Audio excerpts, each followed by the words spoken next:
What's up guys, David here, and in this quick video I'm going to show you how to SIM unlock the iPhone 7. It's worth noting that this method also works for the iPhone 7 Plus and pretty much any other iPhone out there. So the first thing you're going to want to do is turn off Find My iPhone, which you can do by going into the settings, then iCloud, then Find My iPhone, and then flip the switch to the off position. Once you've done that, go back to the home screen and open up the dialer and dial *#06#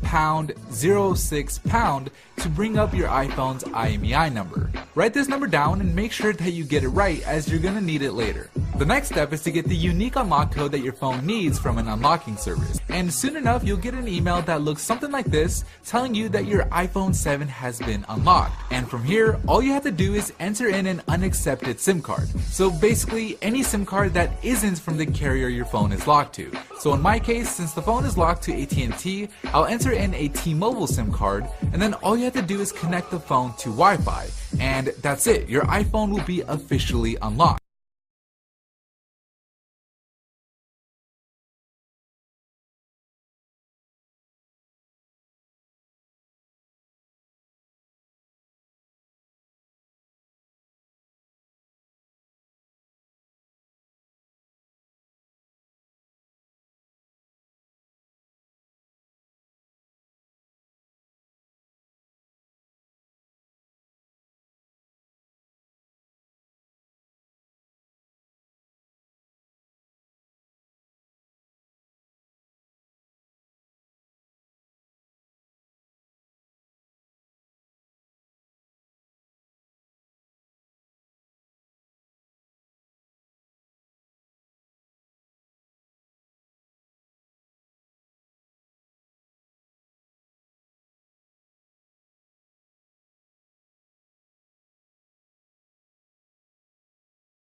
Salut à tous, c'est JB et aujourd'hui on va tester l'iPhone 6 en partenariat avec eTribu Nîmes.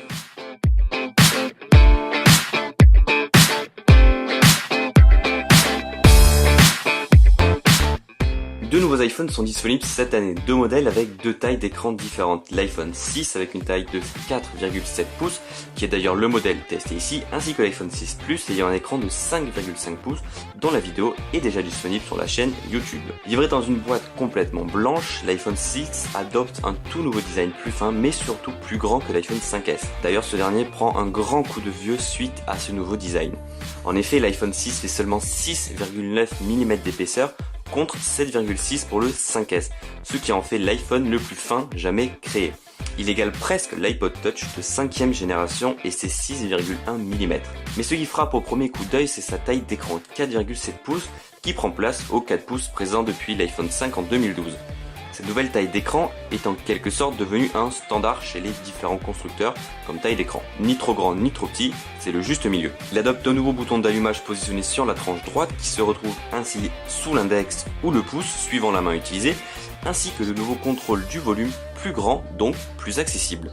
Par ailleurs, du fait que l'écran soit courbé sur les bords, cela rend son utilisation beaucoup plus facile et confortable. Cet écran d'ailleurs est vraiment bon, très bon.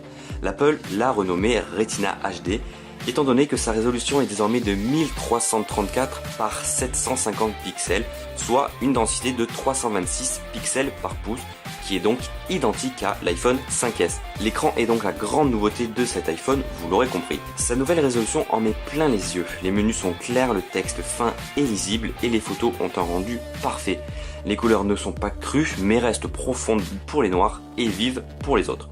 Pour faciliter l'accès à tout l'écran à une main, avec une taille comme celle-ci, Apple a mis en place un système ingénieux de double tape sur le bouton d'accueil pour abaisser le haut de l'écran vers le bas, ce qui permet facilement d'accéder aux différents menus rapidement. Quant au multitâche, il est toujours accessible en double cliquant sur ce dernier. L'appareil photo, qui au passage dépasse du boîtier de quelques millimètres, lui aussi se voit doté de nouvelles fonctionnalités. Mais il reste néanmoins à un capteur de 8 mégapixels tout à fait convenable, même de très bonne qualité. Il se voit donc doté d'un nouveau mode nommé Focus Pixel qui permet à l'appareil photo d'ajuster automatiquement la mise au point et la détection des visages pour rendre les photos les plus jolies dès la prise de vue sans aucune retouche. Le capteur est stabilisé mais avec une stabilisation numérique, alors que l'iPhone 6 Plus en embarque une optique. C'est d'ailleurs le seul changement qu'il existe entre les deux modèles. Côté vidéo, c'est mieux, beaucoup mieux. Certains regretteront que le capteur reste à 1080p alors que la concurrence en est déjà au 4K, mais ce dernier permet de filmer à 30 ou 60 images par seconde, et dans le mode ralenti de filmer à 120 ou 240 images par seconde, ce qui rend cette fonctionnalité beaucoup plus intéressante maintenant. De plus, il embarque un mode de stabilisation vidéo de qualité cinéma. Apple s'est enfin décidé d'y intégrer du NFC, mais cette nouvelle puce n'est compatible pour le moment qu'avec Apple Pay, le service de paiement en ligne d'Apple. Il ne sera donc pas possible de jumeler un iPhone 6 avec un casque comme le Zik de Parrot par exemple. Côté processeur, c'est un A8 avec architecture 64 bits hérité de l'iPad Air, couplé à un coprocesseur M8 qui font tourner l'appareil. Il est très réactif et tourne bien entendu sous iOS 8, la dernière version du système d'exploitation mobile de chez Apple. Bien entendu, ce nouvel iPhone est compatible 4G française tout opérateur et est disponible en 3 coloris, argent, gris sidéral et or pour 3 capacités, 16, 64 et 128 Go. Si vous voulez changer votre smartphone actuel mais que les très grandes tailles d'écran comme celle du 6 Plus ne vous conviennent pas, ce 6 est fait pour vous. Car avec son nouveau design très fin, son écran magnifique, son système d'exploitation le plus avancé mais aussi le plus simple au monde, ainsi que le Touch ID ou encore une des meilleures caméras du marché, c'est un très bon smartphone, certes à un prix élevé, 709 €. Vous pouvez retrouver cet iPhone 6 ainsi que l'iPhone 6 Plus en libre démonstration dans le showroom d'Itribu Nîmes, dans le centre commercial Cap Costière. Pour se faire une idée, rien de mieux que de les prendre en main pour finaliser son choix. Si vous préférez l'iPhone 6 Plus ou que vous êtes tout simplement intrigué par ce grand modèle, son test vidéo est aussi disponible sur la chaîne YouTube. Donc voilà, merci à tous d'avoir visionné cette vidéo. N'hésitez pas à vous abonner et à l'aimer. Allez, bye bye!